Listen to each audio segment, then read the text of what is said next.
Hi, everyone. My name is Alex, and I'm the founder and managing director at ARLE Consulting. For the next hour, we're going to discuss about interview prep strategies for top European schools, particularly for INSEAD, LBS, HEC Paris, and ESE. But you'll see that most of what we'll be discussing today applies as well for other top European schools such as Cambridge Judge, Oxford Said, IE in Madrid, and so on. So I'm just going to share my screen real quick, and I'm going to walk you through a presentation.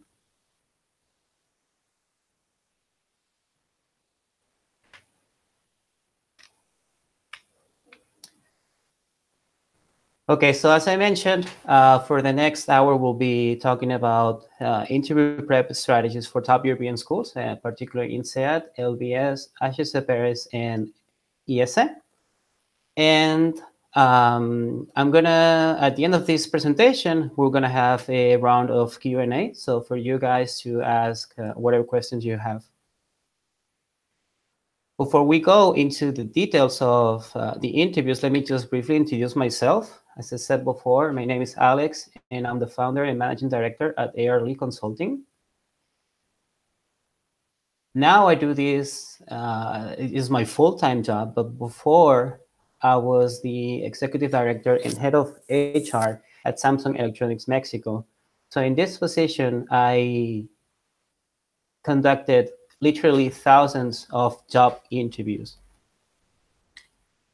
I'm a graduate from INSEAD. I'm an 11D, so I graduated in December 2011, and I'm an admissions interviewer for the school. So each year, I'm asked to interview several candidates who want to gain acceptance to INSEAD.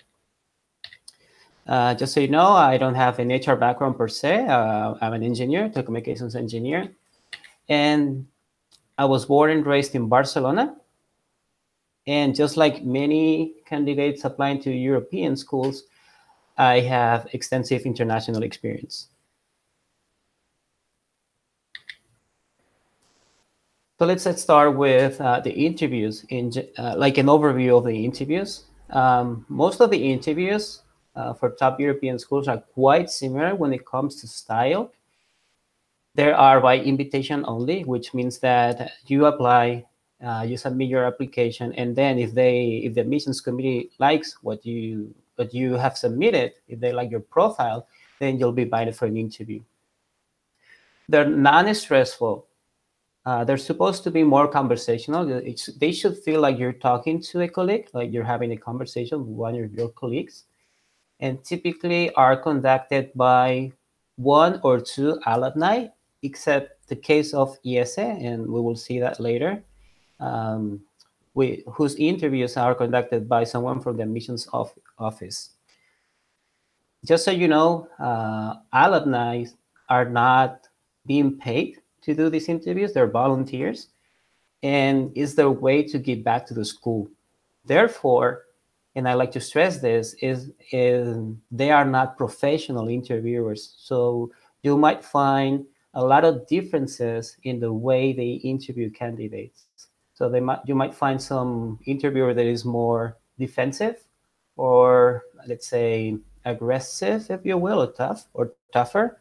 And you might find interviewers that are softer and more easygoing.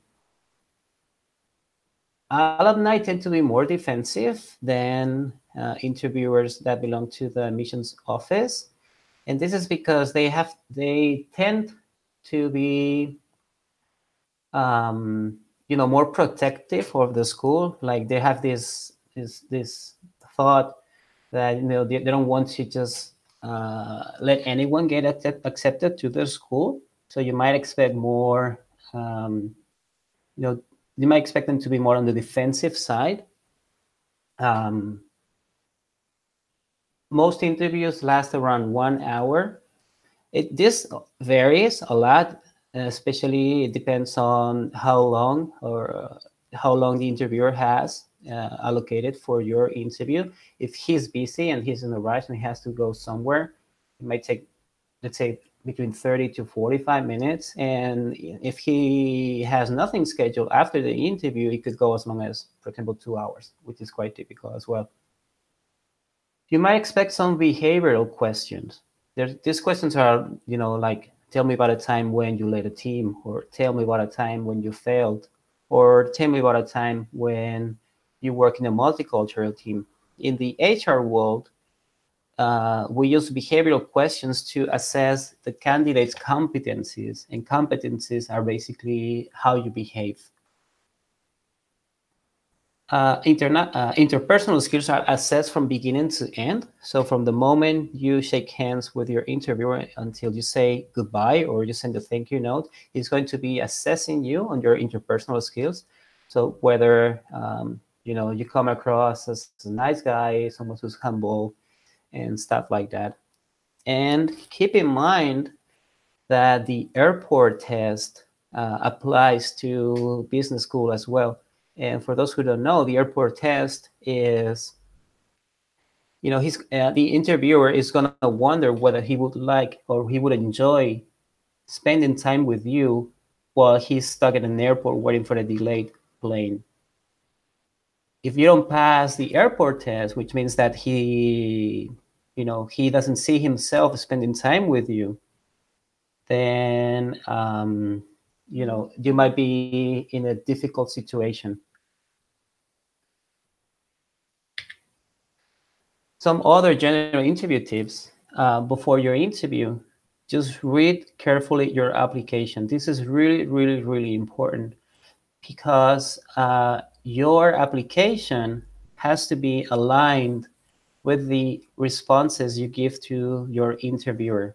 This is especially important for your career goals. Like, if you mention something different during the interview than what you wrote in your application, you might be in trouble as well. You have to be completely consistent. And even if the interviewer pushes you, like he says, I don't think that's realistic, or I don't think those goals make sense, you need to stick to your goals.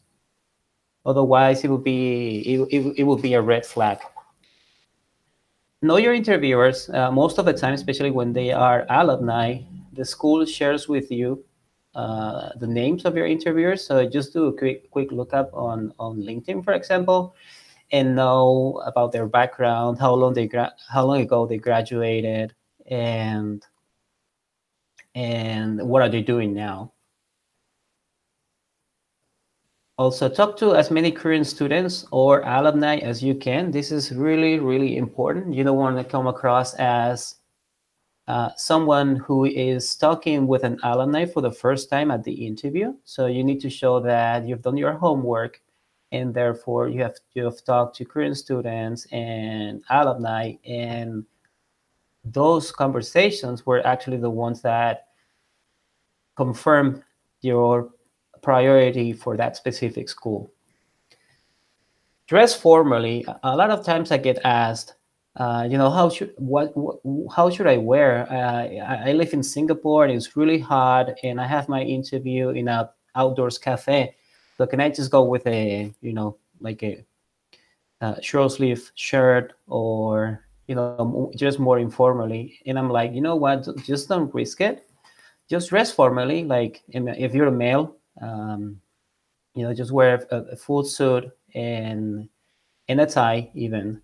And then when it comes to the interview, if you're getting really, really warm, then just ask for permission to take off your jacket.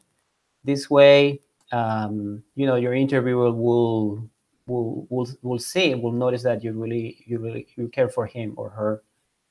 And obviously he's gonna say yes. I mean, we don't want you to be like super warm and uncomfortable during the interview. Before the interview starts, just ask your interviewer how long he has or she has for the interview. This is important so that you can manage your time efficiently. Okay, so you don't want to be answering in a really long way all your questions and then just run out of time. So just say, before the interview starts, to say, hey, I just want to make sure that I use my time efficiently. How long can you give me for this interview? throughout the entire interview, just look confident and comfortable, and show that you're enjoying the conversation. I mean, don't look uncomfortable. Just show, just show that you're having a great time. You're enjoying even the most difficult questions, and you show that you're a confident person. Feel free to ask clarifying questions. You don't want to, um, 2 minutes into your answer, you don't want your interviewer to say, sorry, that's not exactly what I asked. So if you didn't hear clearly or understand clearly what your interviewer is asking, feel free to ask for clarifying questions. You might want to say something like, excuse me, I just want to make sure that I understood correctly the question. So your question is about blah, blah, blah. And then he'll be like, yes or no. Okay. And this is really important. A big smile goes a long way. So this is connected to looking confident. Just try to smile all the way through. Just try to show that you're a nice guy, and like I said, just show that you're enjoying the time you're spending with your interviewer. After the interview, and ideally within 24 hours after the interview, just send a thank you note. And this thank you note should be something that contains an insight from the interview. So you don't want to send them something that looks generic and that can be used for any interview. So try to incorporate some comments that he or she made during the interview, and thank him for that, for those insights. Now what I'm going to do is I'm going to go school by school and trying to highlight what's different about the type of interviews they conduct. And I'm going to start with INSEAD, which is obviously the school that I know the best because I'm an admissions interviewer. INSEAD interviews are conducted by 2 alumni. So when you get the interview invitation, you'll get 2 names of alumni, which you have to contact and arrange the interview with. A lot of times I get from my clients something like, oh, I read on GMAT Club that INSEAD always chooses one interviewer who is tougher and one interviewer who's softer. And sometimes they even use the expression bad cop, good cop. And that makes me laugh because when I get an email from INSEAD saying, hey, can you please interview this candidate, it doesn't say at the bottom, and by the way, you need to be a bad cop or anything like that. I just get please interview this person. And INSEAD doesn't know us that well, so that we are sort of categorized or tagged with bad cop or good cop, or they don't know whether we're tougher or softer. They don't have that information. So it does happen that you get one tough interviewer and the other one softer, but I wouldn't say it's on purpose. What you do get, and INSEAD tries to do, is pair you with someone who graduated fairly recently, like 3-4 years ago, and another one who graduated longer ago, like maybe, I don't know, 8-10 years ago, 15 years ago.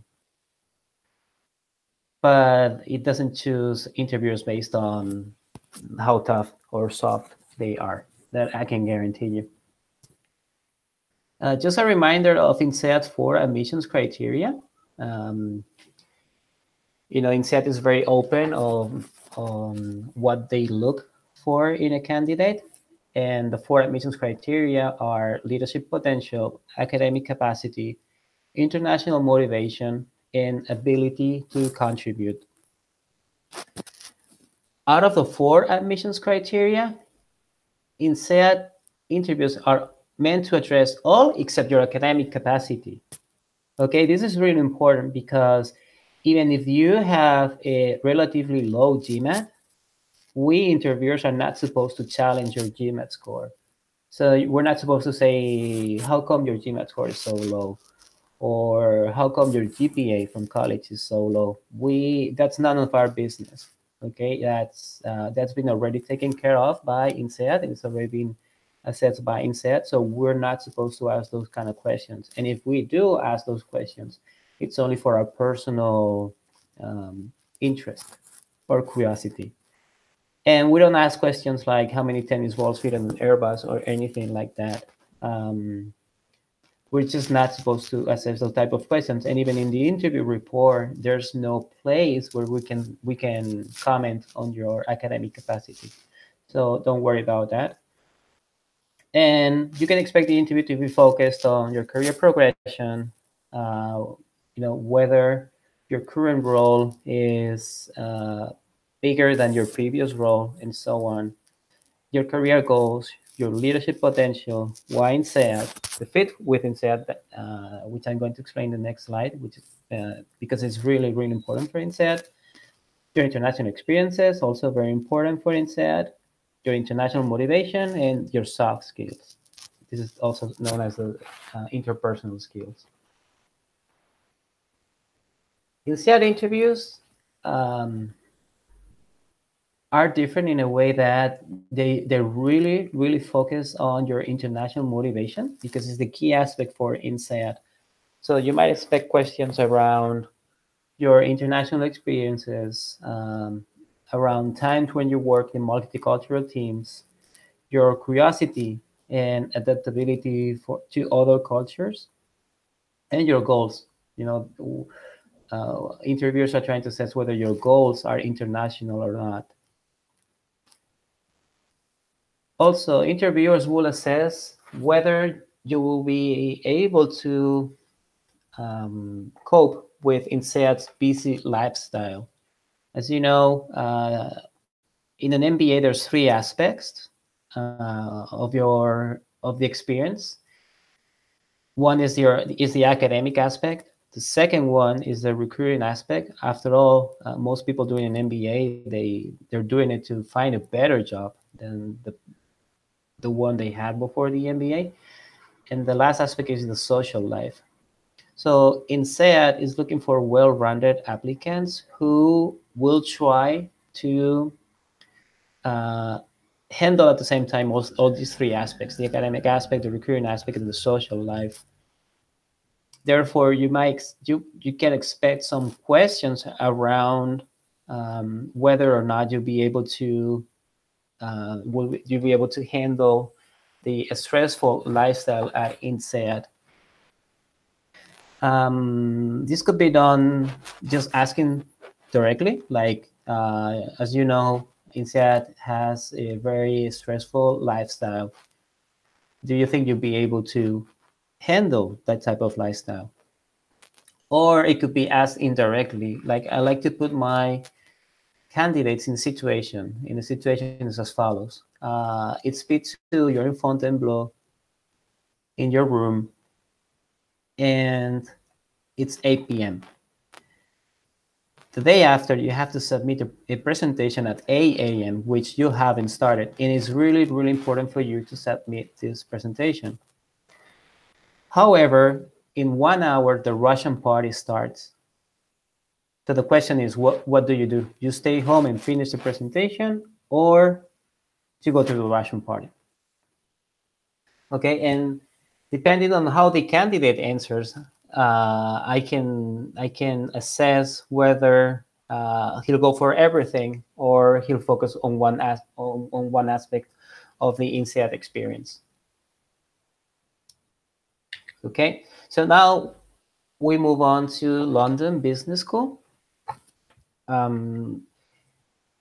LBS interviews are conducted by only one alumnus, okay, rather than two, as in the case for INSEAD. And LBS tries to pair you with someone who has some similarities to your profile. It could be either same background or same goals, or just any type of similarities.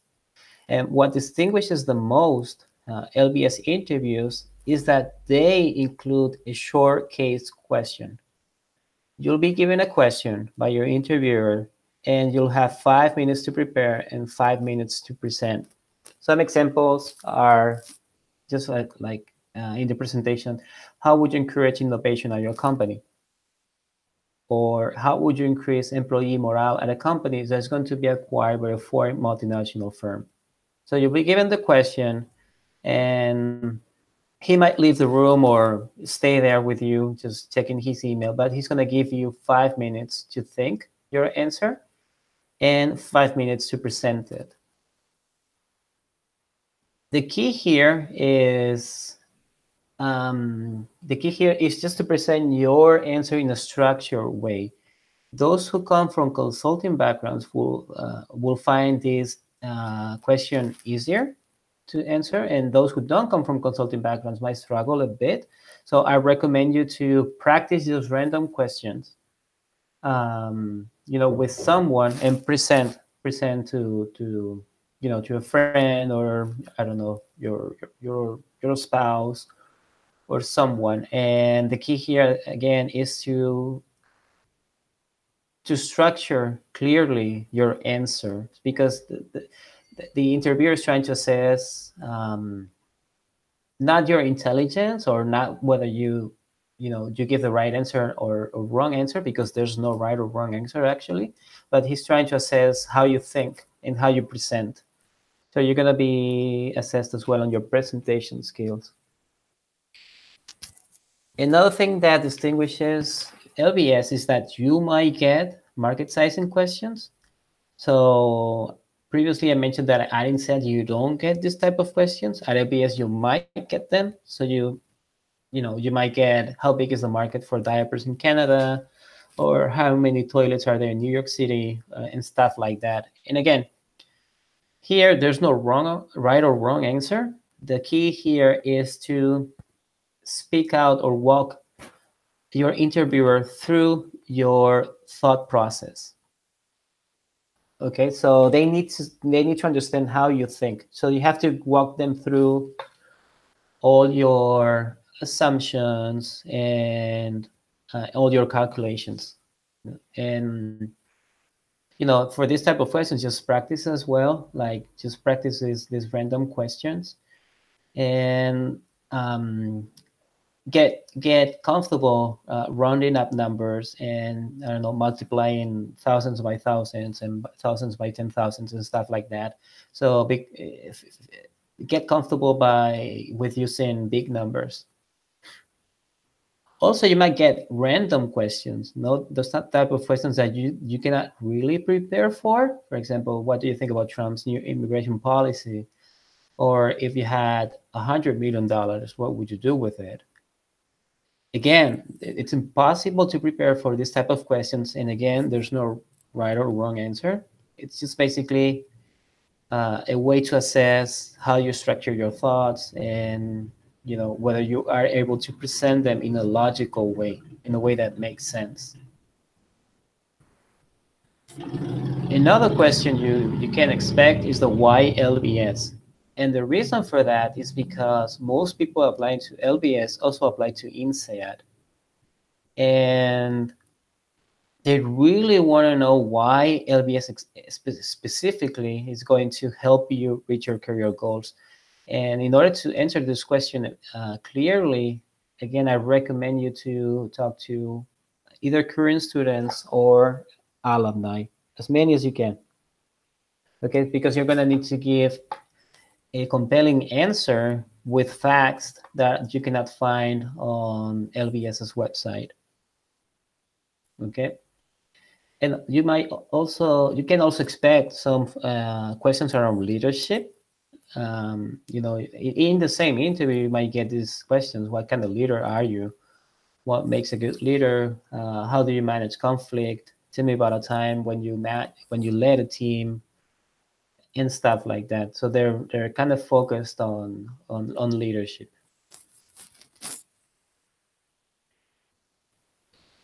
HEC Paris.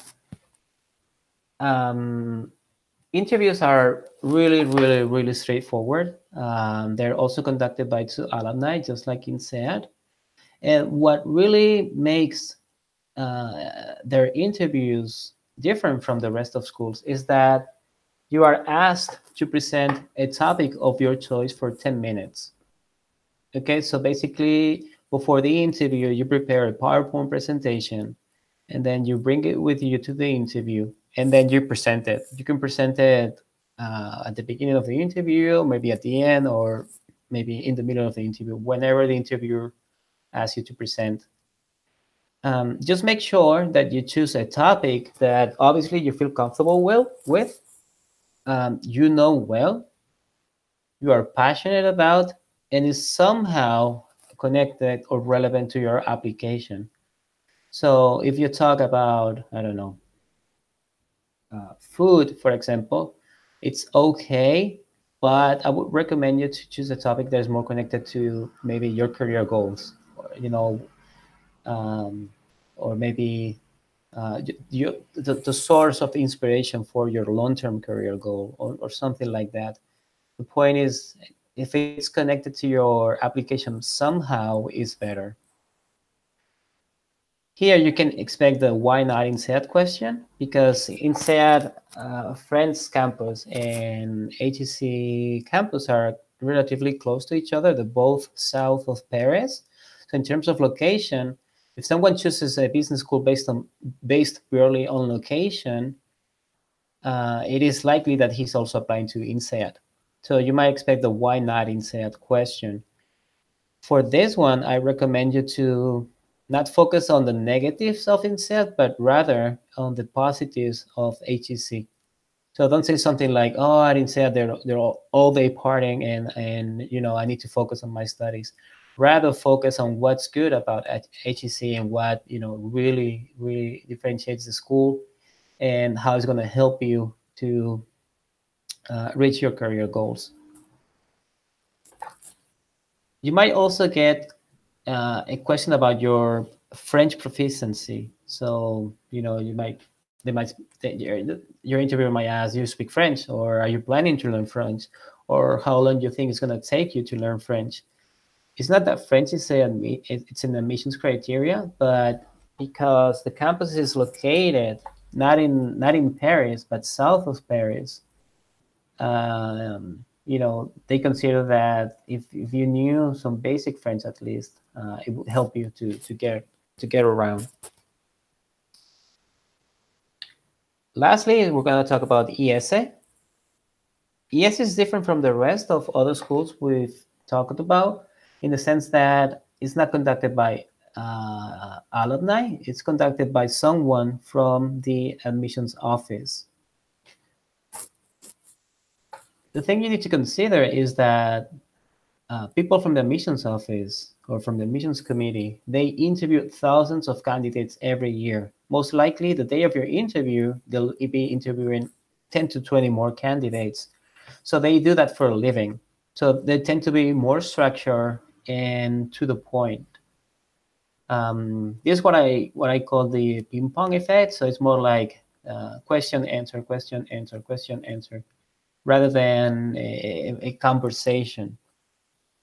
ESA is an initiative of Opus Dei from the Catholic Church, and therefore you can expect more questions around ethics and around the school's mission and values. So I've taken this from the ESS website, and I'll just read it. It's about their missions and values. ESS is committed to the development of leaders who aspire to have a deep, positive, and lasting impact on people, firms, and society. To inspiring leaders to work with a spirit of service and integrity, basing their actions on the highest standards of professionalism and accountability, and to educating leaders to whom we can confidentially entrust the future of business and society. So you might get questions around, how are you connected to our missions and values, or what have you done in the past that is connected to your missions and values, or how are your career goals connected to your missions and values. So always try to think about, impact on society, ethics, when giving your answer. Another thing that differentiates ESE is that you might be invited to assessment day. Okay, so you'll be invited to go one day to ESS campus, and do some sort of teamwork and presentations. This applies for all interviews. At the end of the interview, you'll be given the chance to ask questions. Okay, so once the interviewer finishes with his or her questions, he'll be like, okay, that's all from my side. Do you have any questions for me? I recommend to have at least 3 to 4 questions ready, and some additional backup questions. Because sometimes it happens that the interviewer has nothing scheduled after the interview and he's enjoying the conversation with you. So he or she might be like, okay, yeah, just ask me something else. And you don't want to be like, oh no, I don't have any more questions. So you need to show that you're also enjoying the conversation. So have questions ready just in case. And don't ask questions, whose answers can be found on school's website or just by doing a quick internet search. So they have to be more insightful. And for this, again, it's also very recommended to have spoken to either current students or alumni to get, just to, let's say, be able to make more insightful questions with information that you gather from other people who went through the program. In the case of an alumni, so if you're interviewing with someone who went through the program, it's a good idea to ask for his personal experience in the school and target your questions. So again, if you look him up on LinkedIn, maybe you want to ask him something like, I see that you're now in management consulting, but previously you were an engineer. So how did the school help you become or gain a position at your management consulting firm or something like that? I always recommend as well to, before you go or before you jump into your questions, to say something like, as you've seen in my application, I have spoken to several current students and several alumni, so I think I have a pretty good idea about the school. However, I would like your personal opinion on, and then you just ask whatever question you have. Okay, this will give the impression that first you've done your homework, and second, even though you might ask questions that seem obvious, you're asking for his personal opinion on the topic. So it always helps. And just to end this presentation, and before we jump into the Q&A session, I'd like to just show you some typical questions that you might get in any of the schools interviews that we just discussed. The first one is obviously the famous walk me through your resume, but it can be asked in different ways. So it could be walk me through your resume, or it could be tell me about yourself, or it could be explain your career path since graduation from college. There's a slight difference between or among the three. So walk me through your resume might include your education, because obviously your education is in your resume, but does not include your extracurriculars. So I wouldn't, if you get walk me through your resume, I would not include your extracurriculars in the answer. And I would start by saying, oh, I graduated from college X, and then my first job was at company A, something like that.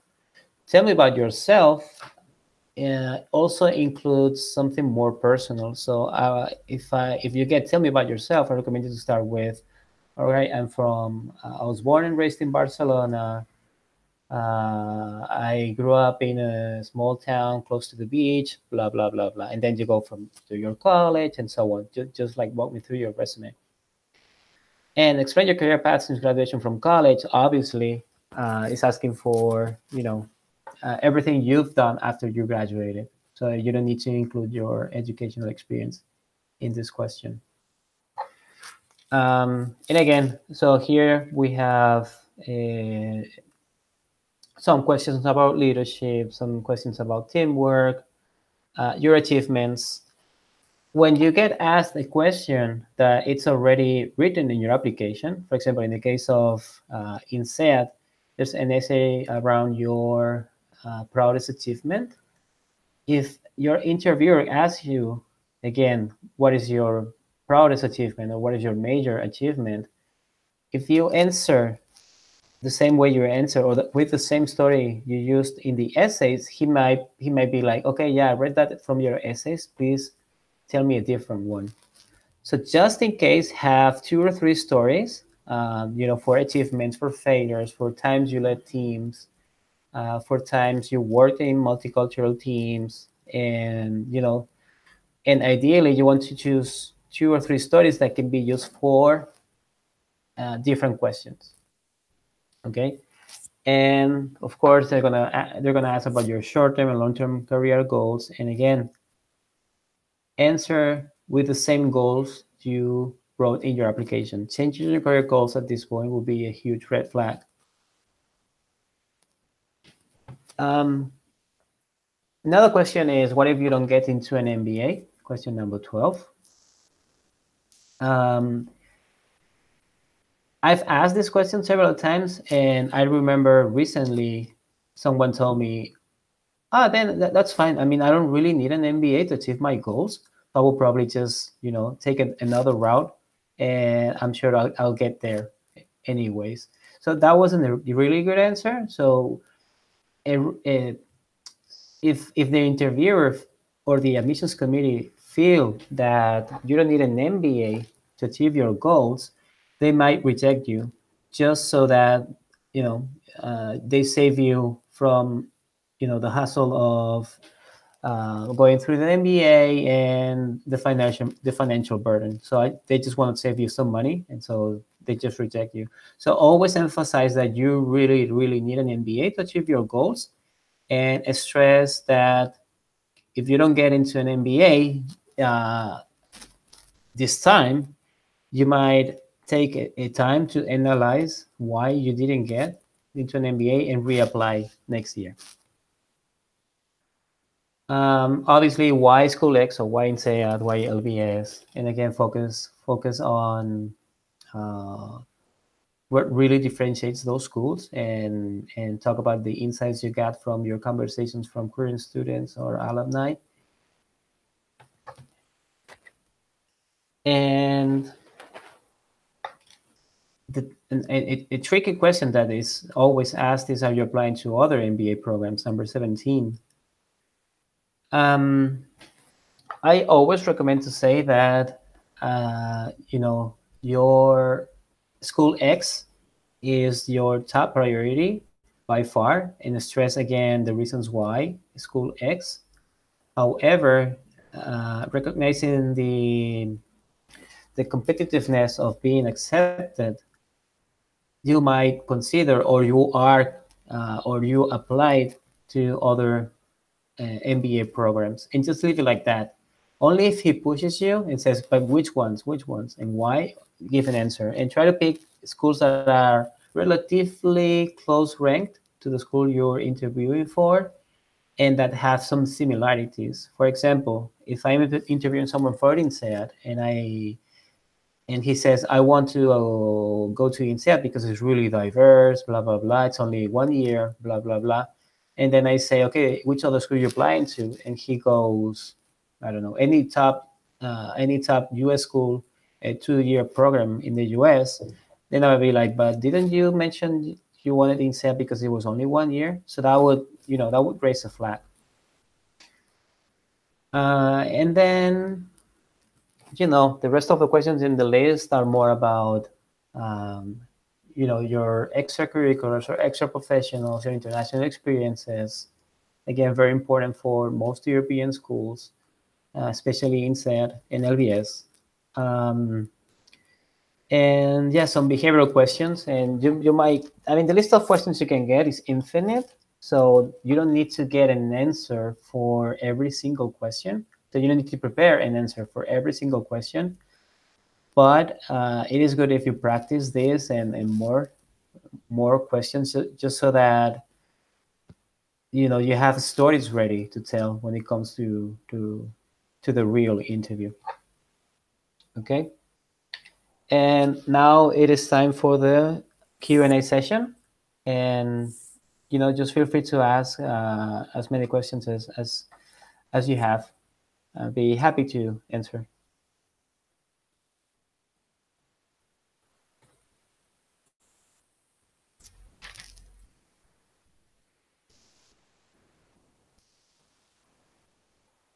Okay.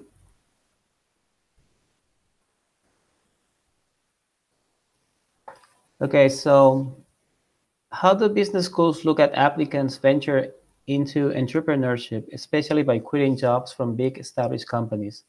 A change from size and core business. I'd say in general, it's seen positively. Um, there are there are schools that do really appreciate entrepreneurship experience, but in general, I would say it is seen positively. The key here is in your application, in your essays especially, to clearly articulate why you went from a well-established company to a smaller size startup type company. I mean, what was your motivation? And especially if you founded that company, if it's your company, and then in your career goals, you're mentioning that you want to get into McKinsey, for example, they'll wonder what's going to happen to your company then. So you need to justify what's going to happen with your company once you get into the MBA, once you graduate, and once you start working for McKinsey. Okay, but in general, it is seen positively.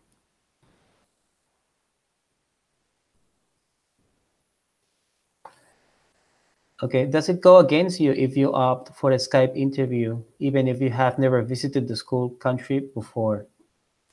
No, not necessarily, but I always recommend that if you do have the resources, the time, money, obviously, to make the travel, it is good. It is good to visit the school, and it is good to it is better to have a face-to-face interview, because in a Skype interview, you never know what's going to happen. There might be some internet connection problems, or I don't know, like you might have a noisy neighbor or anything. And in order to avoid all those issues, um, it is best to visit the school. And but in reality, I mean, if you cannot make it, I mean, they understand that after all, I mean, you have a full-time job, and taking days off and spending time on flying tickets, and they understand that it's not an option for everyone. But again, if possible, then yes, I'd recommend go.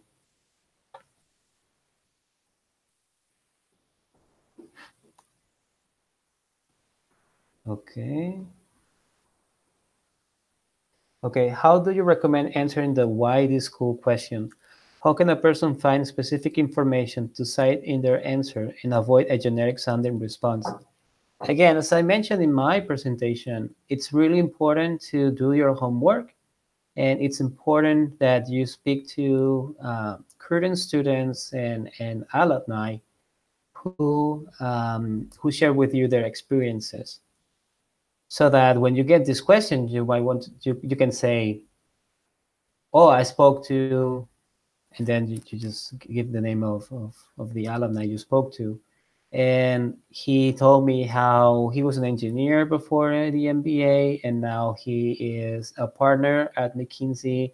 And he told me about how the consulting club at School X helped him with the case interview presentation, how the network from the school helped him to secure an interview with the school, with the company, and so on. So try to give um, you know try to give some data that shows that you've gone beyond what's on the school website, on the forums, and try to speak in a more personal way. And bonus points if you can sort of relate that to your career goals. So if you want to get into management consulting or into investment banking, when you look for current students, or in this case,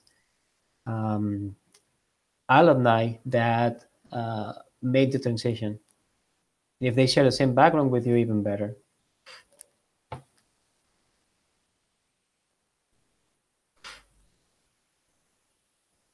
Okay, can you give some examples of tricky, unexpected questions we are likely to get on the interviews? How to best prepare, answer for tricky, unexpected questions? Okay, I mean, the list is infinite. I mean, I might be like, okay, how would you describe your mom? Okay, or how would you describe your dad? I mean, how do you answer that, right? I mean, the key is always answer again, in a structured way, in a way that shows your logic, the way you think, and always focus on the positives. So don't say, "Oh, my mom got divorced when she was very young," and blah blah blah. Just focus on the good things, about how your mom treated you when you were a child, and stuff like that. Always focus on the positives and not the negatives. But in general, how to prepare for that? Like I said, it's not, those tricky questions have no right or wrong answer. If I asked you a question that I had in my presentation about Trump's immigration policy, I mean, as long as you're able to support your answer in a structured way, and I'm able to follow your logic, and you're able to clearly articulate your opinion, then I'm good. I mean, I don't care if you agree or disagree with his policy. I just want to see how you think, and I just want to see whether you are able to walk me through the way you think. So for those questions, I would recommend you to prepare. Just ask a friend of yours or whoever. I mean, your brother, your sister, to ask you random questions, and then you prepare like a 1 minute answer. And if he understands or he's able to follow your train of thought, then you'll be just fine during the interview. Okay, given an option, should an applicant choose an alum current student interview or an outcome interview? This is a very good question. Like I said before, alumni tend to be more defensive because they have this attitude of, I don't want just anyone to get accepted to my school, so I want to protect my school and my brand and all that. Some of them might give you a harder time during the interview. However, their insights are more, in my opinion, more valuable. Because, like I said before, someone from the outcome interviews for a living, and he has a list of questions, and most likely he won't go away much from those questions. But with an alumni, based on the answers you give, he might ask different questions, and he might be able to give you a better idea of what the school is about, and the positives and negatives about the school. And so I would say, if I could choose, I would choose an alumni, so someone who went through the program.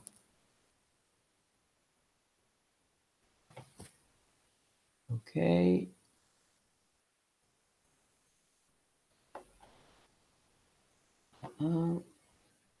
Okay, how to best answer? Walk me through your resume. I always recommend to type your question. So at home, when you're preparing for the interview, type out your question in a Word document or whatever, and then just read it out loud and time yourself. Don't go over 3 minutes. I mean, ideally somewhere in between 2 minutes and 3 minutes, because that's typically the first question asked in an interview. And if you go really, really, really long, then you're going to lose the interest of your interviewer. And you don't want to do that in the very first question. So just go straight to the point. And for that, typing out your your answer, it's going to help you a lot. And in case you doubt about including your educational experience, then ask for clarification. If I say, walk me through your resume, and you don't know whether to include education or not, just ask me. Do you want me to start from my years in college, or you want me to go straight and only walk you through my professional career? And then, I'll give you either answer. So always, if you do opt for including education experience, start with that. So I graduated from University X with a major in whatever.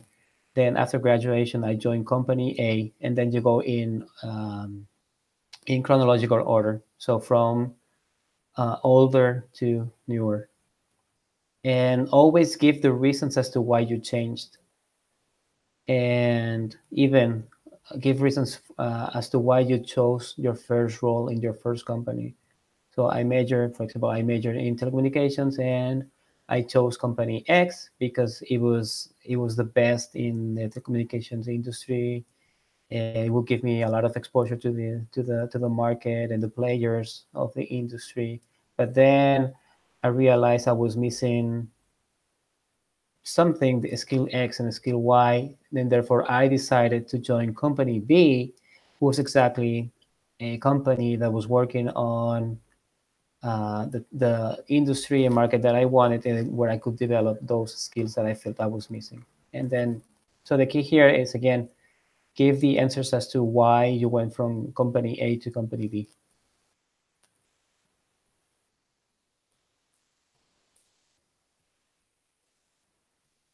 Okay, if you could have done something differently in your application process, what would it have been, and why? I will probably would have spoken again to more alumni. I did speak to uh, people from my target schools. I applied to 3 schools, and I did speak to someone, but I didn't really know the schools. So when it was only I got invited to interview that I visited the schools. At that time, I was living in New York, and I only applied to European schools. And only when I was invited to interview, I went to their campuses, including INSEAD, and that really, really opened my eyes, and that really helped me allow me to tell the difference between the schools, because before then it was basically, you know, things that I heard here and there, things that I read here and there. But it wasn't until I was there and I was able to attend one of their classes in all the schools that I attended, that I visited, sorry, that I was able to really, really tell the difference and feel the school. And that really helped me in preparing for my interviews, and as well as deciding which offer to accept.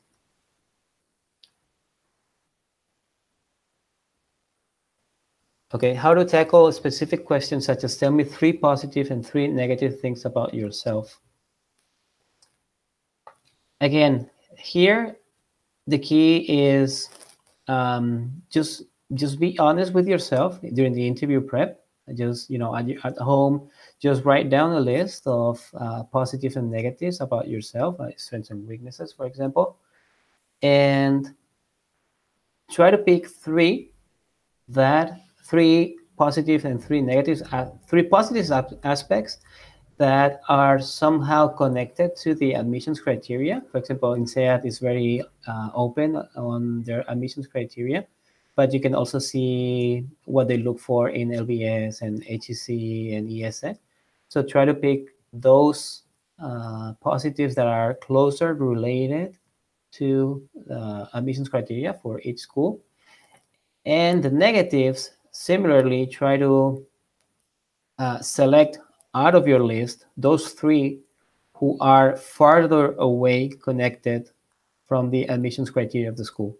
So, for example, if I have 0 international experience and I'm applying to INSEAD, and if the interviewer asks me for 3 negatives, and I say one of them is my lack of international experience, that wouldn't be a really good answer. So I would probably choose something else other than that, because again, like I said, it's really, really important for a school like INSEAD. It's really connected to their admissions criteria. Therefore, you want to avoid giving those type of answers. And yeah, just write down a list and select those three that are connected or not connected, depending on the positives or negatives of the question, and select those.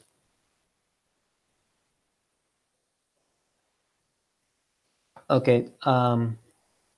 What should be the dress code for the interviews? As I mentioned before, just dress formally. Just dress the same way you would for a job interview. So typically for a job interview, you would wear, especially for men. For women, it's easier, but for men, specific case of men, just wear a suit and jacket and a tie. Okay, you don't want to feel underdressed when you see your interviewer. Most interviewers, if they're alumni, obviously, um, there'll be most of them. They'll choose a time where they're working, so they'll arrange the interview in their offices, and most of them they'll be wearing, if they're men, again, they'll be wearing a suit, jacket, and tie. So if you show up not wearing a tie, for example, you'll feel a bit underdressed. Um, and even if you interview with someone who is I don't know, who works in a design company and he's wearing shorts and flip flops, you wearing a tie and a jacket would not look weird, especially if you're interviewed during office hours, because your interviewer might just think that you're coming straight from the office and that's the dress code at your office. So always play it safe and dress as formally as you can. And as I said before, if I don't know, it's really warm and you feel uncomfortable, you're sweating even because you're wearing a jacket or your tie, then ask for permission. Just say, hey, do you mind if I take my jacket off? Because it's getting really warm, and and the interviewer will be like, yeah, of course. I mean, um, go ahead. I mean, like I said, they don't want you to feel uncomfortable during the interview. And for women, it's a bit easier. Always dress code is sort of it's a bit more vague when it comes to women, but definitely don't show your shoulders. So if you can, try to mimic the style of men wearing a suit and a full suit and jacket, maybe skirt and jacket, or suit pants and jacket. And again, if it's really warm, just ask for permission to take off your jacket, but don't wear anything that shows your shoulders, and try to wear like long sleeves, and because you don't want to look too informal. At the end of the day, even though it's going to feel like a conversation between two colleagues, at the end of the day, it's an interview, and the person who's interviewing you is assessing you in every single aspect.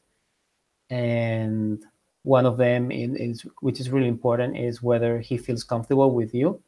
And again, going back to the airport test, he's going to uh, he's going to be thinking whether he would like to spend some time with you stuck in an airport, or he's going to be thinking whether he would have liked you in his or her study group while at his MBA program.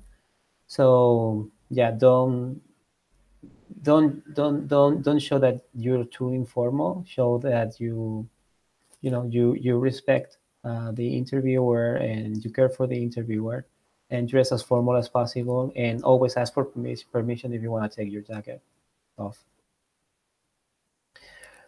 All right, I think it's time. I hope this has clarified some questions that you had. I hope it's been useful, and feel free to reach out to me or to anyone in my company for support and help in the interview prep. I'm just going to share with you real quick one more slide where you can see our contact information real quick.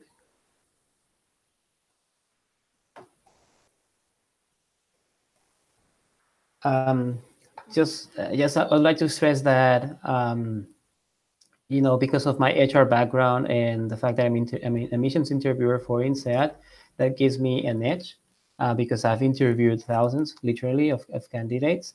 And our interview prep services include, of course, interviewing tips, the analysis of vulnerabilities in your profile. So we'll ask you for your entire profile, for entire application, and we'll identify some sort of like red flags that we can mitigate, help you mitigate, so that when it comes to the interviews, if they drill you in some aspects of your application, then you have the question ready, and the interviewer has no doubts about your answer. And again, we'll do a mock interview. So I will interview just like I would interview any other candidate, and I will give you feedback for the interview. Okay, so thank you very much. This is our contact information. Feel free to visit our website, earlyconsulting.com, and just contact us if you want more information on our interview prep services. All right, thank you very much, and I wish you the best of luck to everyone. Thank you.